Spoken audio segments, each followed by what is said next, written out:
State of emergency will expire today. This is Undiluted News. Mikey Bones reporting. The state of emergency declared across 8 parishes 2 weeks ago will expire today. The emergency security measures was imposed on December 6 in Westmoreland, St. James, Hanover, St. Catherine, Clarendon, St. Anne, and several police divisions in Kingston and St. Andrew. So far, there have been no other announcement from the government about a possible extension of the measures, which also would require the support of the parliamentary opposition. And that support has not been forthcoming in relation to recent state of emergency, so the government has been doing it alone. Prime Minister Andrew Holness, meantime, says that $50 million fund has been established to reward people who provide information that will thwart plans by criminals to hijack goods in transit. It will also reward people who provide information to foil supermarket robberies and other crimes during the Christmas season. The Prime Minister's also announcement comes 2 days after a truck transporting cooking oil was hijacked in Spanish Town in St. Catherine. A police corporal and another man have been arrested in connection with that incident. Yes, you heard right, a policeman is involved. The Prime Minister said intelligence has revealed that criminal networks have increased their efforts to fleece business operators. Public hospital administrators are hopeful that the government will speed up the process to discourage people from abandoning their sick or infirm relatives at hospital. The Ministry of Health and Wellness has been seeking advice from the Attorney General's office on how to proceed. Portfolio Minister Dr. Christopher Tufton has suggested bringing lawsuits against offenders providing they can be found. Hospital administrators said locating the relatives is one of the main challenges, as the information that most of them provide for the social cases is often false. Two men who were found inside a bar in Albion and St. Thomas after the police responded to reports of a shop breaking in progress in the wee hours of Wednesday last have been arrested. The men, 22-year-old Andre Henry and 25-year-old Shamar Parks, both of addresses in St. Thomas, have been charged with shop breaking and larceny, malicious destruction of property, and being in possession of house-breaking implements following the incident on December 14. Reports from the police are that at about 1 a.m. the police received information that a break-in was in progress at a bar in Albion. When the lawman got to the location, it was reportedly observed that the front door of the bar was broken out and the grill cut open. Both men were found inside with a steel cutter in their possession, the police said. The two were arrested and all stolen items reportedly were recovered. Meanwhile, one man has been taken into custody during a major operation being conducted in Riverton City in the St. Andrew South Police area. The operation, being led by the Specialized Operations Branch, is targeting the apprehension of gunmen and recovery of illegal weapons. Senior Superintendent Kirk Ricketts, commander of the St. Andrew South Division, said that Riverton City has been on the police radar for some time as in an area of major concern.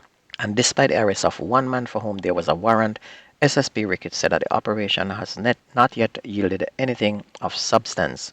He said the operation will continue.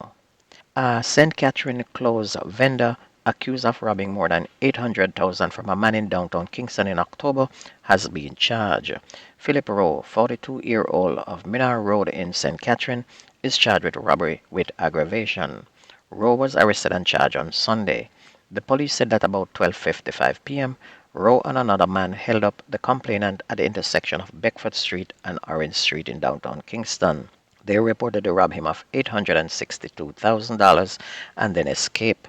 The incident was allegedly caught on camera.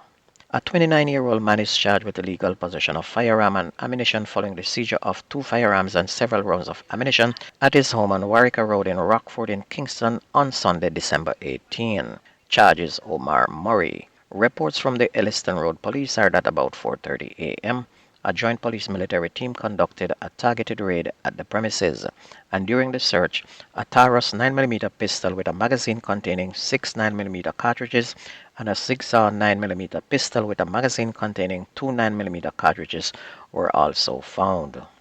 20-year-old Nashawn Nelson of Retreat District in Brownstown in St. Anne was also charged with murder following an incident which occurred in his community on Tuesday, December 13.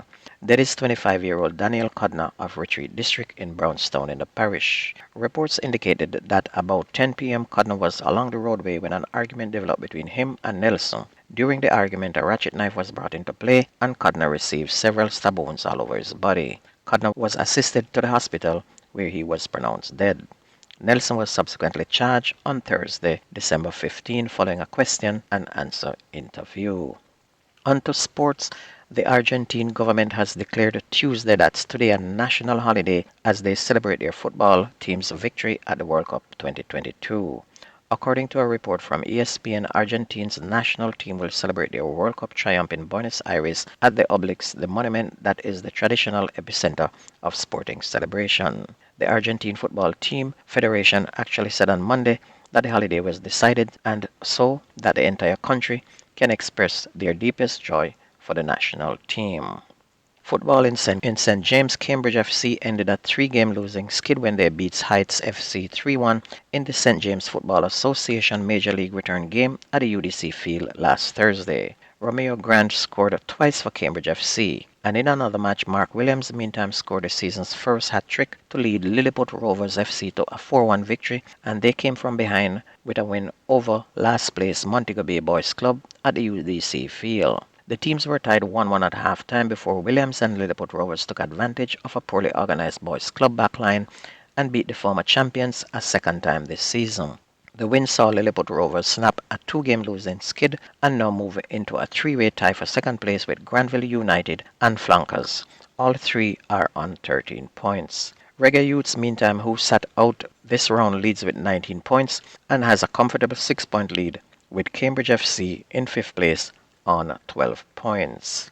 President of the Intersecondary School Sports Association, Issa Keith Wellington, said that his organization is very concerned about the poor officiating quality and the deplorable conditions of many of the playing surfaces during this year's schoolboy football competition. Wellington said that there were too many games where only too much officials turned up and instead of the usual four, which he deems unacceptable if the sport is to grow in Jamaica.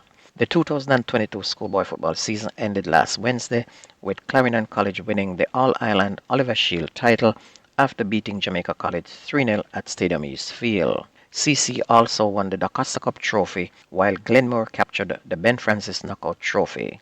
JC were winners of the Manning Cup and the Champions Cup knockout titles. And the schoolboy football season is now over.